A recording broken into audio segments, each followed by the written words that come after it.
Hello friends, welcome to ELS English Literature Studies with Kaur Harpreet. Today I will discuss Tess as a Wessex novel.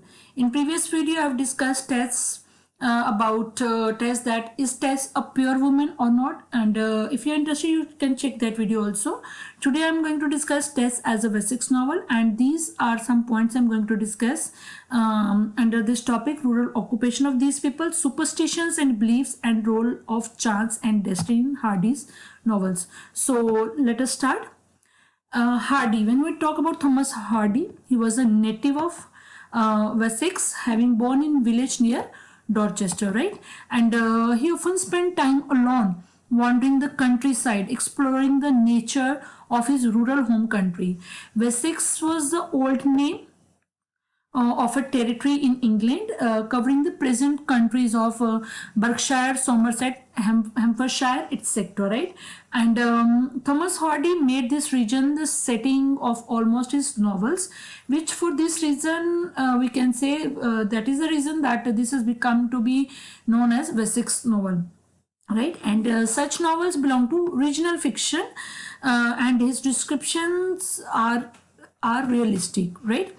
And then Thomas Hardy has described the area more extensively than any other English writers, and his description of valleys, then his description of villages, woods, meadows, as I've already told that he spent time alone wandering the countryside. So his descriptions of all these things, valleys, woods, then meadows, is regarded as most realistic, right? And that is why I've told that his descriptions are realistic.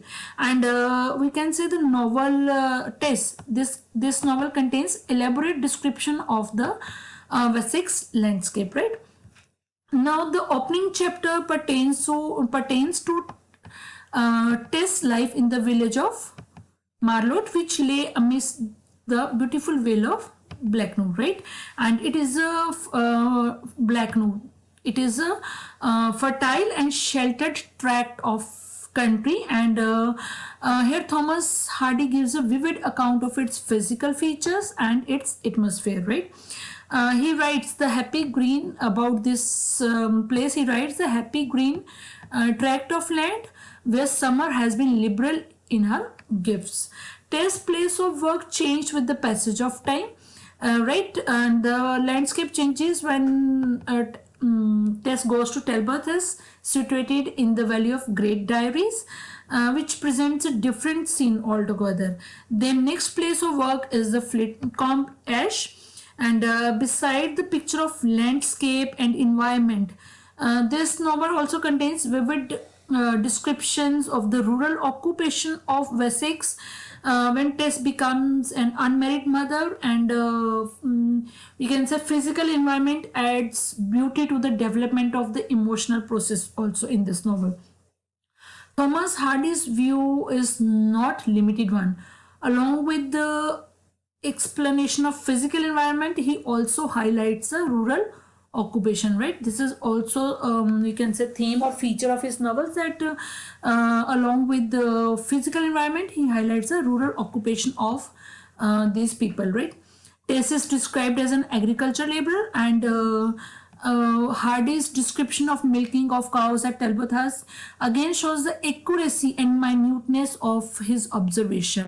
Songs are often restored in diaries as an imputes to the cows. When these cows show sign of reluctance to be milked, so these songs are used as an imputes, as a source to be milked, right? Then the occupation of Flintcomb Ash are also described with thoroughness by Thomas Hardy. The old man, for example, the old man talked of the past days when they had been accustomed to thresh with flails, but now this work is done by machines, right? He has described each and everything minutely with accuracy, and Tess' work on the threshing machine is the hardest one. She has to do all in her life. That is the hardest one. That is the hardest work, working on the threshing machine, that she has to do in her life. She wishes that she had never come to Flintcomb Ash, because she is she has to do this work that is hardest one for her. And Thomas Hardy's familiarity with such wide range of rural occupations shows him as a true son of the soil, right? His minute descriptions presents him as a true son of the soil. And this information shows Hardy's knowledge, first-hand knowledge and relationship with rural occupations, right? Then we next come to the beliefs and superstitions of these people, of the people of the Wessex. These beliefs and superstitions are, we can say, rules and regulations made by our own ancestors, right? But still we follow them. In the same manner, Thomas Hardy talks about these superstitions and beliefs of the people of Wessex. Early in the novel, we are told about the superstitious mind of John Durbeyfield, right? She has come to the conclusion that Tess would get married to some fine gentleman through the contact with the D'Urbervilles. When Tess and Angel got married and leave for honeymoon, then there is again a bad omen or a sign of the superstition that a cock begin to crow, right? And Tess herself feels perturbed to hear cock crow at this time. In short, the cock crowing at a wrong hour is taken as a bad omen, right? These are the superstitions, these are the beliefs. First one is when Durbeyfield come to the conclusion that Tess would get married to some fine gentleman. Then a cock began to crow when Tess and Angel got married and they leave for the honeymoon. And this cock crowing at wrong hour is considered to be a bad omen, right? Finally, Hardy make references to events such as club walking at Marlott, and there is a reference of markets and fairs held periodically in towns. Then there is reference of Candlemas Fair, which was an important occasion for agriculturists. And at that fair was a prevailing custom, and according to that custom, Tess' family was evicted from the cottage on the death of Tess' father, right? And all these presents the impact of Victorian hypocrisy and social struggle of the rural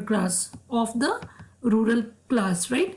Then last one I would like to talk about is chance and destiny. These are the, we can say, hallmarks of Hardy's work. He presents this chance and destiny in such an effective manner, right? And these becomes the hallmarks of his works. When character is in a dilemma about his or her life, chance operates the deciding factor in Hardy's novel, right?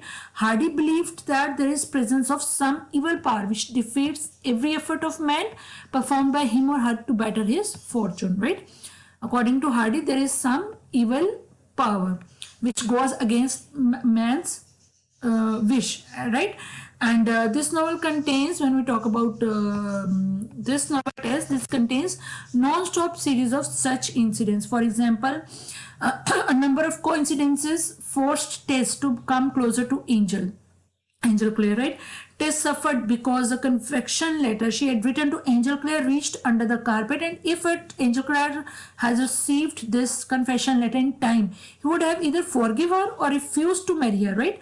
A minor mischance has grave consequences, right? So this novel contains so many non-stop series of such incidents. I have chosen, or I have discussed only one. And from starting to the last, this novel is dominated by chance events, right? And Tess suffers because everything happens contrary to her wishes, and not only it contrary to her wishes and her expectation. As Hardy says, there is presence of some evil power, and this evil power is playing, we can say, her role effectively, that everything happens contrary to Tess' wishes and expectations. And Hardy's descriptions of life and characters of Wessex society is not only realistic, but he also incorporated each and every moment in such a way that reader feels himself as a part of the society, right? And Tess remains, we can say that Tess remains his most tragic heroine, torn between two men, violated by one and forsaken by another. How violated by one and forsaken by another, this is also discussed in my previous video. So friends, if you are interested, you can check that video. And this is about today's content. I hope you will like it, and if you like it, please hit the like button, share and subscribe my channel. And if you are new to my channel, please hit the bell button so that you can get notifications for my upcoming videos. Thanks a lot for watching.